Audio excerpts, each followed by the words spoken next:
अस्सलाम वालेकुम स्टूडेंट्स। हमारा नेक्स्ट आर्टिकल है मूवमेंट जनरेटिंग फंक्शंस।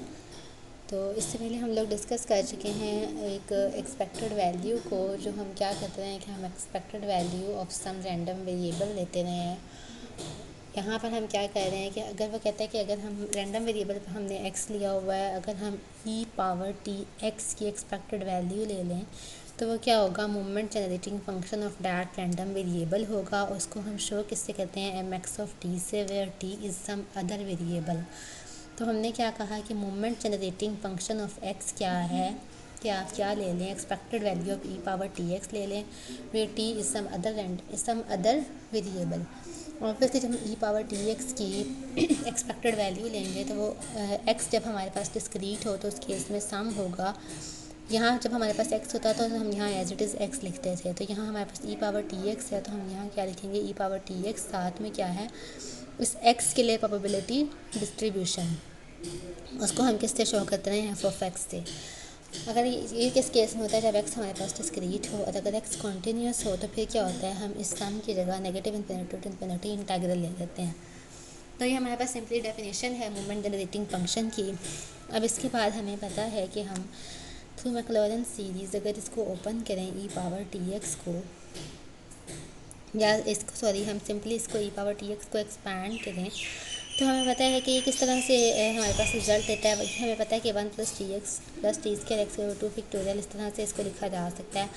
तो हम क्या कर रहे हैं, हम सिंपली इस वाले को यहाँ इसकी जगह पर रिप्लेस कर रहे हैं। तो जब मैं इसकी जगह पर इसको रिप्लेस करती हूँ साथ में F of X as it is, फिर मैं इसको ओपन कर देती हूँ, एफ ऑफ एक्स को हर एक के साथ सेपरेट कर देती हूँ। उसके बाद मैं इस पोर्शन को, ये जो टी वाली वैल्यूज़ बचती हैं ये मैं एज इट इज़ लिख रही हूँ, और बाकी पूरे एफ ऑफ एक्स को मैं यहाँ पे म्यू कह रही हूँ, एक्स एफ ऑफ एक्स को म्यू टू प्राइम कह रही हूँ, x square F of and so on, sorry F of x जो है ना, सॉरी यहाँ पे जो है ना sigma x F of x. आपको पता है कि एफ ऑफ एक्स क्या है, प्रोबेबिलिटी डिस्ट्रीब्यूशन है। एफ ऑफ एक्स आपके पास क्या है, प्रोबेबिलिटी डिस्ट्रीब्यूशन है, और प्रोबेबिलिटी डिस्ट्रीब्यूशन का हमेशा प्रोबेबिलिटीज़ जो होती हैं, फॉर ऑल एक्स हम ले रहे हैं सम, तो उनका सम हमेशा 1 के इक्वल होता है। इस पूरे की जगह पे 1 आ गया। यहाँ से जब एक्स एफ ऑफ एक्स आता है उसको मैं म्यू कहती हूँ, जब x square F of x आता है तो मैं उसको म्यू टू प्राइम कहती हूँ, एंड सो ऑन। अब जहाँ पे x R F of x है तो इस पूरे को मैं क्या कह रही हूँ, म्यू आर प्राइम, साथ में T R R factorial as it is आ गया। मतलब मैं summation X R F of X इतने पार्ट को किसके इक्वल लिख रही हूँ, म्यू आर प्राइम के इक्वल लिख रही हूँ। सिंपली मैंने यहाँ इसको नेम्स दे दी हैं कि जब एक्स पावर आर है तो म्यू आर प्राइम है, एक्स पावर 2 है तो म्यू 2 प्राइम है। इस पूरे के लिए, इस पूरे की वैल्यू। अब आ जाएं, अब नीचे आ जाए, वो कहता है find movement generating function of random variable whose probability density. अब उसने कहा मूवमेंट जनरेटिंग फंक्शन फाइंड करें, प्रोबेबिलिटी डेंसिटी फंक्शन जो है ना वो आपको गिवन है, प्रोबेबिलिटी डेंसिटी फंक्शन आपको गिवन है, वो कहते हैं use it to find an expression for mu R prime. तो मैं जब इसको सॉल्व करती हूँ, पहले मैं इसका मूवमेंट जनरेटिंग फंक्शन लेती हूँ। अब ऑब्वियसली मूवमेंट जनरेटिंग फंक्शन क्या होता है, expected value of E power T X as it is आएगा, साथ में प्रोबेबिलिटी डेंसिटी फंक्शन आएगा। Probability density function for X greater than 0 क्या था, ई पावर नेगेटिव इन्फिनिटी। तो इसके अंदर नेगेटिव इन्फिनिटी टू इन्फिनिटी है, लेकिन नेगेटिव इन्फिनिटी टू 0 में ये फंक्शन 0 है, और 0 से इन्फिनिटी में ये फंक्शन ई पावर माइनस एक्स है। तो मैं क्या करती हूँ, मैं यहाँ 0 से इन्फिनिटी ये फंक्शन ले लेती हूँ, इसको सिंप्लीफाई करती हूँ, इसको इंटीग्रेट करती हूँ, मेरे पास 1 और 1 माइनस टी आ जाता है। उसके बाद आ जाए उसके बाद आ जाए मैक्लॉरेंस सीरीज़। आप जो है ना मैक्लॉरेंस सीरीज़ फॉर दिस यहाँ पे एक चीज़ आप लोगों ने जो है ना खुद लाजमी तौर पर देखनी है। अब यहाँ पे मैंने एक स्टेटमेंट लिखी हुई है, फॉर टी लेस देन 1। इसका कॉन्सेप्ट आपको मिलेगा जब आप यहाँ से लिमिट पुट करते हैं, तो आपको पता यहाँ से आपने ये लाजमी करके देखना है कि कंडीशन टी लेस देन 1 क्यों पुट होती है। अगर आप टी लेस देन 1 कंसिडर नहीं करते, मतलब इस टी को आप लेस देन 1 कंसिडर नहीं करते, तो क्या ये इस तरह से सॉल्वेबल है। तो ये चीज़ आपने खुद देख लेनी है कि टी लेस देन 1 जो है ये हम यहाँ क्यों कहते हैं। फिर वो कहता है कि जब हम टी को -1 से 1 ले रहे होते हैं तो हमारे पास ये 1 - टी जो है ना, ये इस तरह से एक्सपैंड होता है थ्रू मैक्लॉरेंस सीरीज़। ये आप थ्रू मैक्लॉरन सीरीज़ लिखें वो क्या होती है, through Maclaurin series at point zero, इसको एक्सपैंड करके देखें, ये आपके पास बिल्कुल यही रिज़ल्ट आएगा। लेकिन ये रिज़ल्ट होल्ड किस केस में होता है, जब आपके पास टी कहाँ से कहाँ तक हो, -1 से 1 तक हो। उसके बाद आ जाएंगे, ये छोटी छोटी चीज़ें हैं, ये जो आपको अगर नहीं भी या आपने ख़ुद से इस पर सोचना है कि ऐसा क्यों होता है ये आप लोग ऑलरेडी डिस्कस कर चुके हैं पिछले सेमेस्टर्स में। यहाँ आ जाएं, सिंपली मैंने क्या किया, मैंने 1 फैक्टोरियल से मल्टीप्लाई भी कर दिया, डिवाइड भी कर दिया। इस टर्म को 2 फैक्टोरियल से मल्टीप्लाई भी किया, डिवाइड भी किया। सिमिलरली इस वाली टर्म को 3 फैक्टोरियल से मल्टीप्लाई भी किया, डिवाइड भी किया, एंड सो ऑन। ये मैंने क्यों किया है? अब basically T over 1 factorial, T square over 2 factorial, T cube over 3 factorial, ये वाला जो है ना, मैंने इसको ये वाली टर्म्स बनानी थी। जो बाकी बच रहा है, हमने पहले क्या देखा था कि हमने ये देखा था कि ये वाली टर्म्स हमने बना ली, जो बाकी बचा था हम उसको क्या कहते थे कि उतना पार्ट सपोज़ इसके अंदर टी वाली टर्म अलहदा कर ली, बाकी पार्ट को म्यू कहा। इस वाले में इस टर्म को अलहदा कर लिया, बाकी पार्ट को μ2' कहा। तो मैंने चेक करना था, मैंने वहाँ ये उसने कहा था use it to find an expression for μr'। मुझे μr' का एक्सप्रेशन चाहिए था μr' के लिए।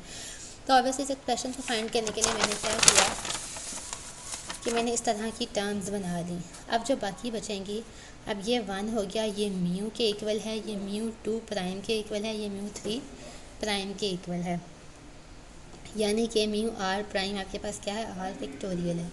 ठीक है। उसके बाद एक थ्योरम पे आ जाएं। थ्योरम क्या कहता है कि अगर आप मोमेंट जनरेटिंग फंक्शन का डेरिवेटिव लेते हैं तो आपके पास d' और dt' लेते हैं एट t = 0, तो आपके पास इक्वल किस कहता है, μr' के। इसको हम एक नेक्स्ट एग्जांपल से देखेंगे।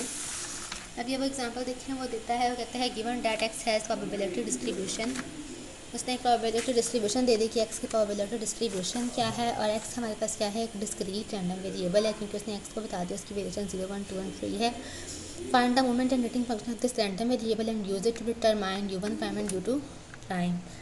यहाँ से पहले मोमेंट जनरेटिंग फंक्शन निकालेंगे, वो क्या है, एक्सपेक्टेड वैल्यू ऑफ tx है। Expected value of tx tx as it is आएगा, साथ में x की क्या आएगी, x की प्रोबेबिलिटी डिस्ट्रीब्यूशन आएगी। प्रोबेबिलिटी डिस्ट्रीब्यूशन गिवन है, वो आप यहाँ पे पुट करें।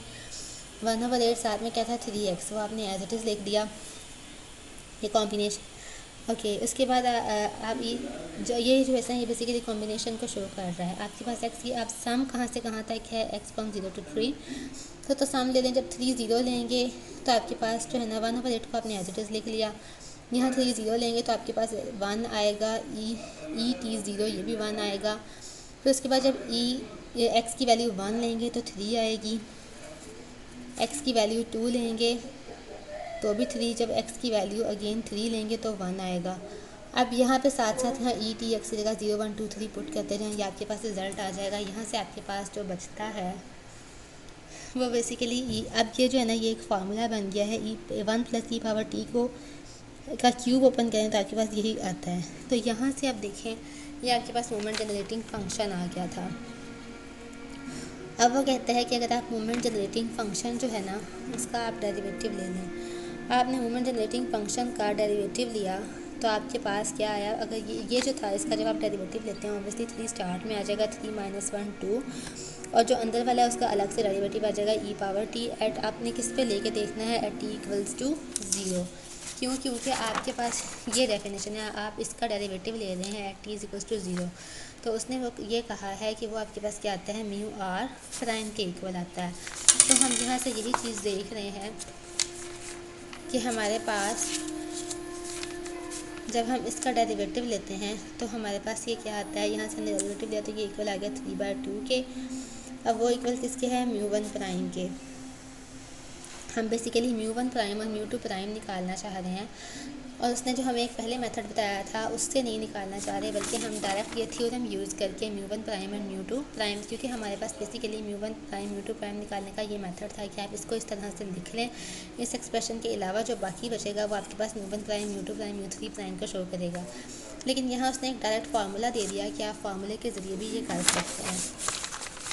उसने क्या कहा कि आप डायरेक्ट इस फार्मूले यानी कि आप मोमेंट जनरेटिंग फंक्शन का फर्स्ट डेरिवेटिव लेंगे वो μ1' देगा, जब उसका सेकंड डेरिवेटिव लेंगे तो वो μ2' देगा। ये डायरेक्ट फार्मूला मिल गया μ1' और μ2' को फाइंड करने का।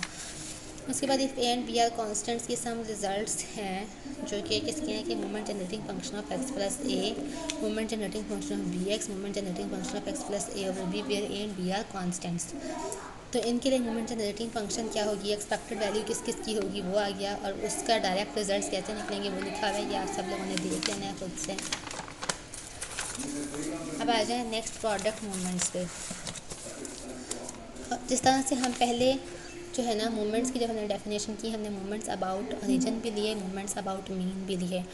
तो हम मोमेंट्स अबाउट ओरिजिन, अब प्रोडक्ट मोमेंट्स में भी सेम है, हम प्रोडक्ट मोमेंट्स अबाउट ओरिजिन भी लेंगे और प्रोडक्ट मोमेंट्स अबाउट मीन भी लेंगे। पहले हम अबाउट ओरिजिन देख रहे हैं। उसने कहा प्रोडक्ट मोमेंट्स हैं तो दो रैंडम वेरिएबल्स के, क्योंकि हम ऑब्वियसली दो रैंडम वेरिएबल्स लेंगे, उनका प्रोडक्ट लेंगे, फिर उनका जो है ना वो हम प्रोडक्ट मोमेंट बताएंगे। तो यहाँ वो यही कह रहा है कि rth and sth product moment about the origin of the random variables X and Y. Product की बात है तो दो रैंडम वेरिएबल्स की बात होगी। उसने कहा rth and sth product moment about the origin X and Y का जो आरथ, उसको शो कैसे करेंगे प्रोडक्ट मोमेंट को, प्रोडक्ट मोमेंट अबाउट मीन को शो करेंगे म्यू आर एस प्राइम से, और प्रोडक्ट मोमेंट अबाउट मीन को अबाउट ओरिजिन को ऐसे शो करेंगे, और प्रोडक्ट मोमेंट अबाउट मीन को कैसे शो करेंगे म्यू आर एस से। ये भी क्या है आरथ एंड एसेट प्रोडक्ट मोमेंट है, ये भी क्या है आरथ एंड एसेट प्रोडक्ट मोमेंट है, लेकिन ये अबाउट मीन है, ये अबाउट ओरिजिन है।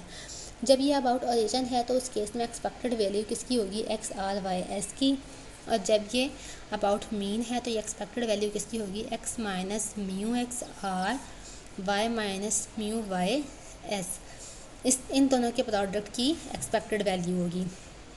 अब यहाँ पे ये म्यू एक्स क्या है और म्यू वाई क्या है, बेसिकली ये म्यू एक्स है mean of the distribution of random variable X, और म्यू वाई क्या है mean of the distribution of random variable Y. इसका कॉन्सेप्ट आप पिछले लेक्चर में भी देख चुके हैं एक दफ़ा, यहाँ से भी आप दोबारा ये जो है ना इसका ये वाला कॉन्सेप्ट है ये आपने पहले भी देख लिए हुए हैं कि ये जो म्यू एक्स होता है ये हमारे पास क्या होता है, mean of the random variable X, और वो इसके किसके होता है, ई ऑफ एक्स के, और ये म्यू वाई जो है ये क्या होता है,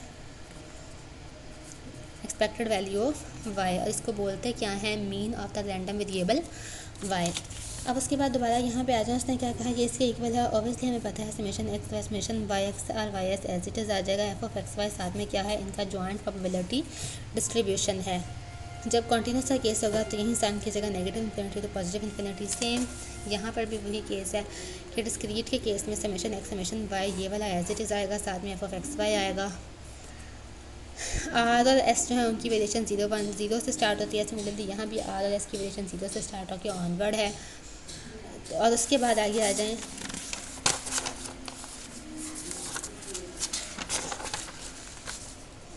और ये उसने वही कॉन्टीन्यूस का केस दे दिया। अब उसके बाद वो कोवेरिएंस की डेफिनेशन देता है।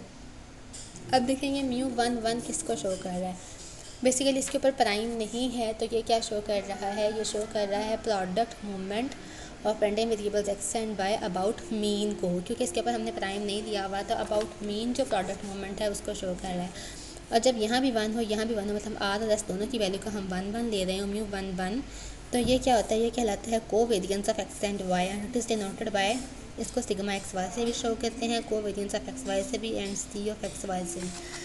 अब उसके बाद वो एक थ्योरम देता है कि कोवेरिएंस ऑफ एक्स वाई, या फिर आप ये कह सकते हैं म्यू 1, ठीक है, ये इक्वल किसके है, mu 1 prime minus mu X mu Y के। अब यहाँ से अगर आप देखें, आप यहाँ लेफ़्ट हैंड साइड से स्टार्ट करें तो ये किसके इक्वल आएगा, ऑब्वियसली आपको पता है कि म्यू एक्स वाई क्या है, ये म्यू 1 है। अब म्यू 1 जो है ये आपके पास क्या है, प्रोडक्ट मोमेंट और अबाउट मीन, और जब भी मीन की बात आती है तो आप X minus mu X Y minus mu Y, इसकी आर की जगह भी 1 एस की जगह भी 1 इसकी एक्सपेक्टेड वैल्यू के इक्वल है। अब यहाँ से सिंपली मैं इसको अंदर मल्टीप्लाई सारे को कर रही हूँ, मल्टीप्लाई करने के बाद ई को अलग अलग अप्लाई कर रही हूँ। जब मैं इसको इस पर ई को अप्लाई करती हूँ, ये कांस्टेंट वैल्यू ये बाहर आ जाती है, ये कांस्टेंट वैल्यू ये भी बाहर आ गई, ये पूरा कांस्टेंट है तो expected value of this equal to this इसी के इक्वल आ गई। यहाँ से देखिए अब ई ऑफ एक्स मुझे पता है किसके इक्वल है, म्यू एक्स के, ई ऑफ वाई इक्वल किसके है, क्योंकि हमें पता है कि ये क्या है, random variable, okay, E Y है, म्यू वाई है। अब यहाँ से म्यू एक्स म्यू वाई आ गया, अब ये एक कैंसिल हो जाएगा, बाकी ये बच गया, ये टोटल आपके पास क्या है, ये रिज़ल्ट आ गया कि राइट हैंड साइड हमारे पास आ गई, तो रिज़ल्ट प्रूफ हो गया है। उसके बाद एक एग्जांपल पे आ जाएं। हमें कहते हैं joint probability density, joint and marginal probability of X and Y. Okay, joint probability, joint and marginal probabilities of X and Y numbers of aspirant city. अब ये हम ऑलरेडी एक एग्जांपल कर चुके हैं। उसमें उसने क्या कहा था, उसने सबकी joint probability density probability distribution भी दे दी थी और मार्जिनल प्रोबेबिलिटी डिस्ट्रीब्यूशन भी दे दी थी, दोनों वेरिएबल तक समझाई। वो कहता है कोवेरिएंस फाइंड करें। ऑब्वियसली हमें पता है कि जब हमने कोवेरिएंस मतलब एक्स वाई फाइंड करना है वो इक्वल किसके होता है, वो इक्वल होता है, हमने पीछे थ्योरम पढ़ा है, mu one one prime minus mu X mu Y, ये इसके इक्वल होता है। तो अब यहाँ से अगर आप देखें mu X Y mu one one prime हम कैसे फाइंड करेंगे। हमें पता है कि जब भी हमारे पास म्यू वन वन प्राइम आ जाता है तो वो किसकी एक्सपेक्टेड वैल्यू होती है, expected value of X one Y one.